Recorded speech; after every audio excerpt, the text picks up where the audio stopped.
Hello everyone. So in the previous classes, we had discussed about the two types of convergent plate boundaries, that is the ocean convergent and ocean continent convergent.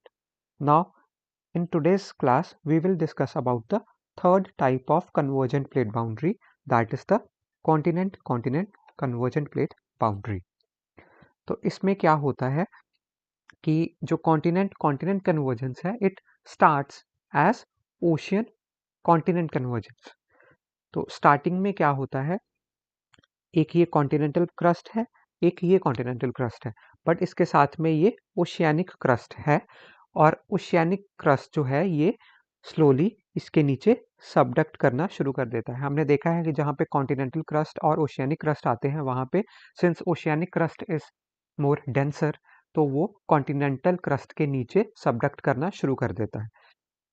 Now ये जब ये दोनों plates आपस में टकराई, that is this oceanic plate and the continental plate, तो उसकी वजह से यहाँ पे ये फोल्ड माउंटेन्स जो थे ये बन गए, जो हमने पहले भी पढ़ा है इन ओशियन कॉन्टिनेंट कन्वर्जेंस। तो पहले स्टार्टिंग में वैसे ही होगा, ओशियन कॉन्टिनेंट कन्वर्जेंस होगी और ये प्लेट इसके नीचे जो है ये सबडक्ट करती जाएगी, नीचे चली जाएगी। यहाँ पे ये ट्रेंच होगा और यहाँ पे ये फोल्ड माउंटेन्स बने हुए होंगे। नाउ ये फोर्स जो है ऐसे ही कंटिन्यू रहेगी, एक दूसरे की तरफ ये दोनों आते रहेंगे। अल्टीमेटली क्या होगा कि ये जो पूरा ओशियानिक क्रस्ट है ये इसके नीचे सबडक्ट करके खत्म हो जाएगा और एक पॉइंट आएगा जब ये और ये आपस में मिलेंगे, मतलब टकराएंगे। तो उस टाइम पे ये दोनों कॉन्टिनेंटल क्रस्ट जो है ये आपस में टकराएंगे। तो तब क्या होगा, तो जो ये ओशियानिक क्रस्ट था वो सारा नीचे जो है यहाँ पे ये मेंटल में कंज्यूम हो गया, खत्म हो गया। अब क्या हुआ, कॉन्टिनेंट जो थे, दोनों कॉन्टिनेंटल क्रस्ट थे, ये आपस में टकराए। नाउ इसके बीच में हमने देखा था यहाँ पे कि ये एक टाइम पे यहाँ पे ओशियन होता था। तो सिंस ये जो ओशियानिक प्लेट है ये तो नीचे कंज्यूम हो गई, बट इसके अंदर यहाँ पे जो ओशियन में सेडिमेंट्स थे वो तो वहीं पे ही थे। तो क्या होगा, जब ये दोनों कॉन्टिनेंटल क्रस्ट आपस में टकराएंगे, तो सिंस दोनों की जो डेंसिटी है वो कम है, तो ऐसा नहीं होगा कि एक कॉन्टिनेंटल क्रस्ट दूसरे कॉन्टिनेंटल क्रस्ट के नीचे पूरी तरह सबडक्ट हो जाएगा। तो ये पूरी तरह से सबडक्ट नीचे नहीं होगा, जिसकी वजह से क्या होगा, ये इन दोनों में फ्रिक्शन प्रोड्यूस होगी और अल्टीमेटली एक पॉइंट पे जाके ये यहाँ पे लॉक हो जाएंगी। मतलब अब उसके फर्दर ये इसके नीचे नहीं जाएगी, यहाँ तक गई थी, यहाँ पे जाके ये रुक जाएगी। तो एक पॉइंट यहाँ पे आ गया जहाँ पे ये अड़ गई, तो that point is called the suture zone. तो जैसे स्यूचर्स लगा के हम स्टिच कर देते हैं किसी दो चीज़ों को, उसी तरह से यहाँ पे ये दोनों जो कॉन्टिनेंटल क्रस्ट है ये आपस में स्टिच हो गए हैं। अब ये इसके आगे फर्दर नहीं जाएगा, यहाँ पे ये रुक गया है। तो सबडक्शन क्या हुई, पार्शियल सबडक्शन हुई। यहाँ पे कंप्लीट सबडक्शन नहीं है, बिकॉज एक प्लेट दूसरी प्लेट के नीचे पूरी तरह से कंज्यूम नहीं हुई, थोड़ी सी गई नीचे और यहाँ पे जाके ये लॉक हो गई। तो पार्शियल सबडक्शन की वजह से यहाँ पे एक स्यूचर जोन बन गई, जहाँ पे ये दोनों अब यहाँ पे लॉक हो गई हैं।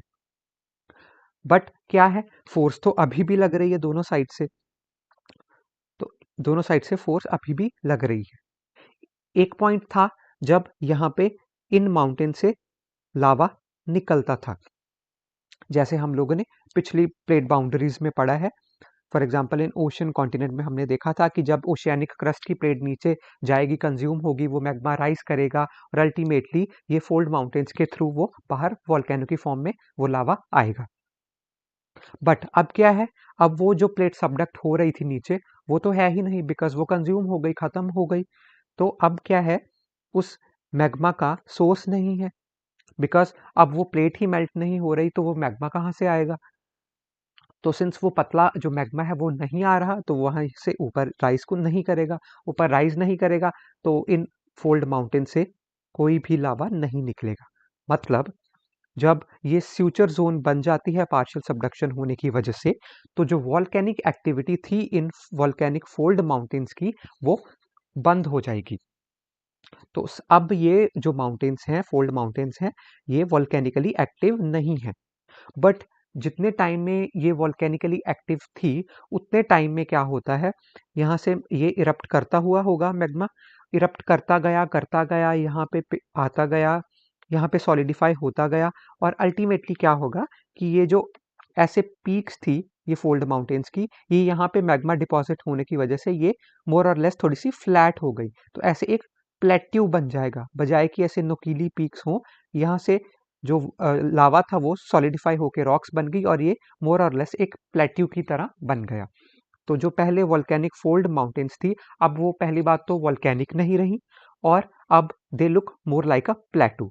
तो वहां पे उनका जो टॉप है वो it is more or less flat, because वो मैग्मा और लावा ओवर द टाइम डिपॉजिट होके वहां पे वो एक प्लेट्यू बन गया उन फोल्ड माउंटेन्स के ऊपर।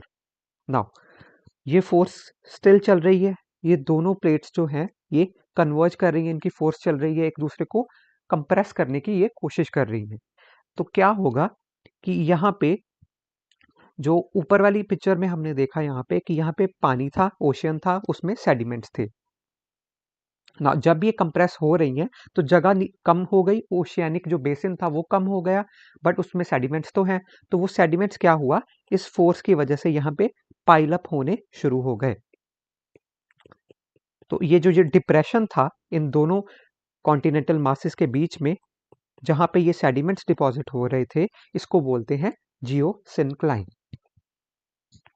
तो this geosyncline is a basin जहां पे ये सारे सेडिमेंट्स डिपॉजिट हो रहे हैं।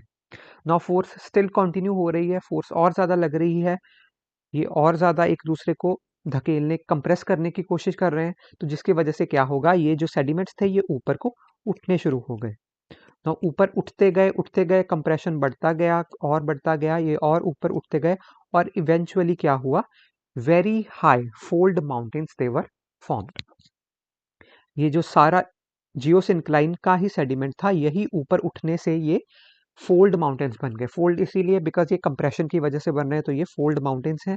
ये सारा जो यहाँ पे जो सारा मटेरियल था, सेडिमेंट्स था, वही ऊपर उठते जा रहे हैं, बिकॉज यहाँ पे बेसिन में तो जगह कम पड़ती जा रही है। तो उसके पास एक ही ऑप्शन है कि वो ऊपर उठे, बिकॉज वो नीचे तो जा नहीं सकता, बिकॉज नीचे भी क्रस्ट है, सारी साइड्स पे क्रस्ट है, बस एक ऊपर वाला रास्ता ही था उसके पास। तो वहां से वो सारा मटेरियल जो था वो ऊपर को उठना शुरू हो गया, ऊपर उठता गया ओवर द टाइम ये बहुत ऊंचाई पर पहुंच गया and very high fold mountains they were formed out of this geosyncline. So this is what happens in continent continent convergence. तो इसको हम लोग अगर फ्लो चार्ट की फॉर्म में देखें तो before the collision of continental margins, मतलब दोनों कॉन्टिनेंटल क्रस्ट की कोलिजन होने से पहले, the land masses are usually separated by oceanic crust. तो उनके बीच में ओशियानिक क्रस्ट था पहले, जैसा कि यहाँ पे हमने देखा, ये ओशियानिक क्रस्ट था दोनों कॉन्टिनेंटल मासेस के बीच में।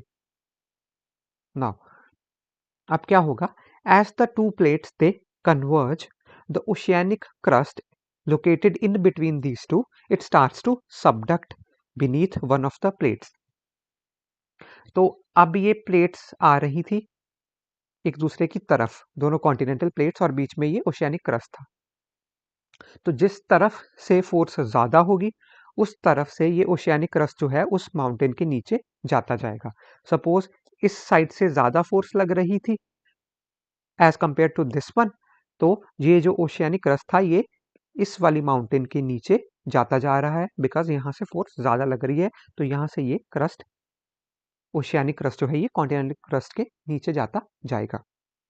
Now, the oceanic plate, it completely breaks from the continental mass and assimilates into the mantle.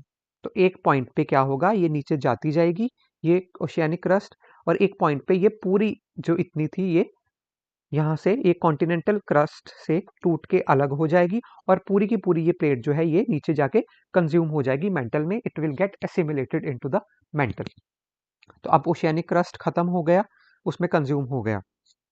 तो at this point the volcanic activity will stop, because volcanic activity का source ही क्या था, वो plate की melting, वो oceanic crust की जो plate थी वो मेल्ट हो रही थी, जिसकी वजह से मैग्मा बन रहा था जो कि राइज करके वॉल्केनोस के थ्रू निकल रहा था बाहर। अब सिंस वो प्लेट खत्म हो गई है, पूरी कंज्यूम हो गई है, तो उस मैग्मा का सोर्स भी अब वो नहीं रहा, तो इसीलिए वो ऊपर उठेगा नहीं और वोल्केनिक एक्टिविटी कुछ होगी नहीं वहां पे। तो at this moment the volcanic activity stops when whole of the oceanic crust is consumed into the mantle. Then the continued convergence causes the two continental masses to get stitched together along a zone called suture zone. तो since continued convergence is there, force लगी जा रही है यहाँ पे, तो they will get stitched. एक point आएगा जहाँ पे ये इसके नीचे यहाँ पे स्टिच हो जाएंगे, एक दूसरे से लॉक हो जाएंगे। स्टिच जैसे स्यूचर लगाते हैं हम लोग, दैट इज टांके लगाते हैं दो चीज़ों को जोड़ने के लिए, साथ में स्टिच करते हैं, वैसे ही ये दोनों प्लेट्स जो हैं, जो कॉन्टिनेंटल मासेज हैं, ये एक दूसरे के साथ यहाँ पे स्टिच हो जाएंगे। और जिस जोन में ये स्टिच हुए हैं उसको बोलते हैं स्यूचर zone. Suture means stitch only. So it is the suture zone. Now, when the continental margins they continue to collide, अब और ज़्यादा फोर्स लगती जा रही है, वो कोलाइड कर रहे हैं, फोर्स लग रही है, तो the low density of the continental material it does not permit it's complete subduction. तो हमने देखा है कि ओशियानिक क्रस्ट है वो ज़्यादा डेंस है, तो वो कॉन्टिनेंटल क्रस्ट के नीचे जाके वो सबडक्ट करता जाएगा। बट सिंस कॉन्टिनेंटल क्रस्ट जो है, इनकी जो डेंसिटी है वो कम है, इनका जो मटेरियल है वो ज़्यादा डेंस नहीं है, जिसकी वजह से क्या होगा, इन दोनों में से कोई भी प्लेट एक दूसरे के नीचे नहीं जाएगी। हालांकि हमने देखा था कि सपोज इस साइड से अगर ज़्यादा फोर्स लग रही है तो ये प्लेट थोड़ी सी इसके नीचे जाएगी, बिकॉज फोर्स ज़्यादा लग रही है, तो कुछ तो नीचे वो जाएगी। बट फोर्स इतनी नहीं है कि ये इसके नीचे चली जाए, प्रॉपरली पूरी तरह से नीचे नहीं जाती। और सिंस इनकी जो डेंसिटी है वो भी कम होती है, तो थोड़ा सा नीचे जाती है और एक पॉइंट पे जाके ये स्टिच हो जाते हैं, that is in the future zone. Now the continued convergence forces the continental crust to partially subduct under the other, that is there is partial subduction creating an unusually thick layer of intense folding। तो जिसकी वजह से यहाँ पे unusually thick layer, तो सी कितनी thick layer है ये फोल्डिंग की जो इस रीजन में हमें देखने को मिल रही है। तो unusually thick layer of folded material is formed. The sediments deposited in the basin, जो ओशियानिक बेसिन में सेडिमेंट्स थे between the two continental margins, तो उस बेसिन को क्या बोलते हैं हम लोग, जियोसिंक्लाइन। तो दोनों कॉन्टिनेंटल मासेस के बीच में जो ये बेसिन था, डिप्रेशन था, इसको बोलते हैं जियोसिंक्लाइन, दिस वन। तो ये जो जियोसिंक्लाइन था, यहाँ पे क्या होगा, और ज़्यादा कंप्रेशन लगता जा रहा है, it undergoes continuous intense compression resulting in the formation of very high fold mountains.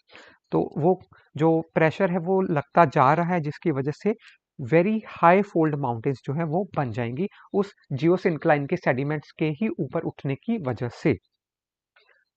तो जो वेरी हाई फोल्ड माउंटेन्स बन जाएंगी, उसकी एक एग्जांपल है हमारे पास द हिमालयास। तो हिमालयास की फॉर्मेशन भी ऐसे ही हुई थी, और इस जगह में हम लोग देख सकते हैं there is unusually thick continental mass. यहाँ से शुरू हो रहा है और पूरा नीचे तक, यहाँ तक देयर इज कॉन्टिनेंटल मास। तो यहाँ पे अनयूजुअली थिक, यहाँ पे इतना सा थिक है, यहाँ पे इतना थिक है, और इस पॉइंट पे इतना ज्यादा थिक है। तो at this point there is unusually greater thickness of the continental mass, और इन्हीं के ऊपर वो जो वेरी हाई फोल्ड माउंटेन्स है वो फॉर्म हुई हैं। For example the Himalayas. Now, in this type of plate margin, shallow and intermediate earthquakes are observed। यहाँ पे shallow and intermediate earthquakes ही देखने को मिलते हैं, because deep होने के लिए यहाँ पे कुछ है ही नहीं। जो पिछले जो दूसरी कन्वर्जेंसेस की टाइप्स हमने देखी, उसमें नीचे ओशियानिक प्लेट ऐसे नीचे जा रही थी, वहां से वो सबडक्ट हो रही थी, मेल्ट हो रही थी, और इसीलिए वहां पे डीप रीजन्स में भी अर्थक्वेक होने के चांसेस थे। बट सिंस यहाँ पे वो वैसा कुछ है नहीं, यहाँ पे तो ये लॉक हो गए हैं, तो इसमें सिर्फ सुपरफिशियल और इंटरमीडिएट अर्थक्वेक हमें देखने को मिलते हैं, that is shallow and intermediate earthquakes हमें देखने को मिलते हैं। डीप अर्थक्वेक्स हमें कॉन्टिनेंट कॉन्टिनेंट कन्वर्जेंस में देखने को नहीं मिलते। तो डायग्राम से देखें तो ये जो कॉन्टिनेंटल क्रस्ट है और ये जो कॉन्टिनेंटल क्रस्ट है, एक दूसरे को फोर्स कर रहे हैं, एक दूसरे को के साथ कन्वर्ज कर रहे हैं। तो अगर दिस साइड की फोर्स ज़्यादा थी तो ये इसके नीचे थोड़ा सा जाएगा। तो ये सारी तो नीचे थी, जो ओशियानिक क्रस्ट की प्लेट थी ये सबडक्ट हो गई। बट ये जो कॉन्टिनेंटल क्रस्ट है यहाँ पे ये they got sutured with each other, यहाँ पे ये स्टिच हो गए, स्यूचर हो गए, तो this is the suture zone. Partial subduction हो रही है यहाँ पे, और इसके ऊपर जियोसिंक्लाइन के ऊपर very high fold mountains are formed, और इनके पीछे पीछे की जो माउंटेन्स थी वो अब हाई प्लेट्यू बन गई। पहले वो हमने देखा था यहाँ पे कि पहले वो फोल्ड माउंटेन्स थी जहाँ पे वोल्केनिक एक्टिविटी हो रही थी, पर जैसे ही पार्शियल सबडक्शन हुई, फ्यूचर जोन बन गया, तो ये वोल्केनिक एक्टिविटी स्टॉप हो गई। बट उतने टाइम में जब तक यहाँ पे वोल्केनिक एक्टिविटी हो रही थी ओवर सो मेनी ईयर्स, तो उसकी वजह से ये मोर और लेस ऐसे फ्लैट सा हो गया because of the deposition of lava. तो लावा जो रॉक बन गया यहाँ पे, तो यहाँ पे प्लेट्यू बन गए, वो नुकीली पीक्स नहीं थी यहाँ पे, more or less they get levelled out, तो यहाँ पे एक हाई प्लेट्यू बन गया। तो जैसे हम लोग एग्जांपल दे सकते हैं कि हिमालयास हैं, तो हिमालयास के पीछे तिब्बतन प्लेटू है, that is called the roof of the world. Very high mountains थी एक टाइम पे, वो अभी भी है माउंटेन्स वहां पे, बट वहां पे more or less it is in the form of plateau, और जो प्लेट्यू है उसकी एवरेज हाइट ही अराउंड 6000 मीटर्स है, तो it is also called the roof of the world. It is the highest plateau on the continents, in fact on the earth. तो ऐसे ही हम लोग एग्जाम्पल दे सकते हैं कि जियोसिंक्लाइन से ऊपर जो हिमालयास बने यहाँ पे, और इनके पीछे जो है वो तिब्बतियन प्लेट्यू है। तो ये एग्जाम्पल दे सकते हैं हम लोग। तो इस डायग्राम में भी देखें, ये जो जियोसिंक्लाइन था सी, यहाँ पे सी था, अल्टीमेटली ये जियोसिंक्लाइन बन गया, यहाँ पे कंप्रेशन कंटिन्यू रहा, यहाँ पे फोल्डिंग होती गई, इसके सेडिमेंट्स ऊपर उठते गए, और ओवर द टाइम यहाँ पे वेरी हाई फोल्ड माउंटेन्स बनती गई, और ये कंप्रेशन स्टिल चल रहा है अभी भी। ये अगर कॉन्टिनेंटल प्लेट्स एक दूसरे की तरफ आ रही हैं, कंप्रेस कर रही हैं, तो स्टिल ये जो माउंटेन्स है, वेरी हाई माउंटेन्स हैं, ये और ज़्यादा ऊपर उठती जाएंगी। तो इसीलिए हम लोग बोलते हैं कि जो हिमालयास हैं दे आर स्टिल ग्रोइंग, उनकी हाइट अभी भी जो है वो बढ़ती जा रही है, बढ़ रही है थोड़ी थोड़ी, तो जिसकी वजह से they are very active, tectonically ये एक्टिव हैं। तो सिस्मिक जोन 5 में आते हैं, यहाँ पे अर्थक्वेक्स के चांसेस भी काफ़ी ज़्यादा हैं, बट कोई वॉल्केनिक एक्टिविटी नहीं है बिकॉज यहाँ पे पार्शियल सबडक्शन हो रही है, फ्यूचर जोन बनी हुई है, तो इसीलिए कोई वॉल्केनिक एक्टिविटी नहीं है, बट अर्थक्वेक्स आने के चांसेस यहाँ पे ज़्यादा हैं। और सिंस ये कंप्रेशन चलता ही जा रहा है, तो ये जो हिमालयास हैं इनकी हाइट भी अभी भी बढ़ रही है। तो पहले जैसे माउंट एवरेस्ट की हाइट लिखते थे 8848 मीटर्स, तो अब कुछ जगह पे 8849 मीटर्स है, इवन कुछ जगह पे 8850 मीटर्स भी लिखी हुई है, बिकॉज ये जो माउंटेन्स हैं ये पूरे हिमालयस जो है ये ग्रो करते जा रहे हैं, इनकी हाइट अभी भी बढ़ रही है, ये ऊपर जा रहे हैं। तो इस मैप में हम लोग अगर देखें, तो सैटेलाइट इमेज है ये यहाँ पे, तो दिस वाइट रेंज ये ग्रेट हिमालयस है, ये बाकी लेसर हिमालयस और शिवालिक्स की रेंज है। तो ये पूरे जो माउंटेन्स की रेंज है दैट इज द हिमालयस। यहाँ पे ये बाकी माउंटेन रेंजेस हैं, कराकोरम है, ट्रांस हिमालयस है, कुनलुन शान है, और इधर हिंदू कुश है, कीर्थर रेंज है, सुलेमान रेंजेस हैं, तो ऐसी सारी माउंटेन रेंजेस हैं। तो ये सारी सिंस इस साइड पे अभी भी फोर्स लग रही है, ये जो प्लेट है ये प्लेट अभी भी फोर्स लगा रही है, जिसकी वजह से ये जो जियोसिंक्लाइन था इसके सेडिमेंट्स अभी भी ऊपर उठते जा रहे हैं, और हिमालयस की हाइट बढ़ रही है, और ये इसके पीछे जो है ये तिब्बतियन प्लेटू है सारा।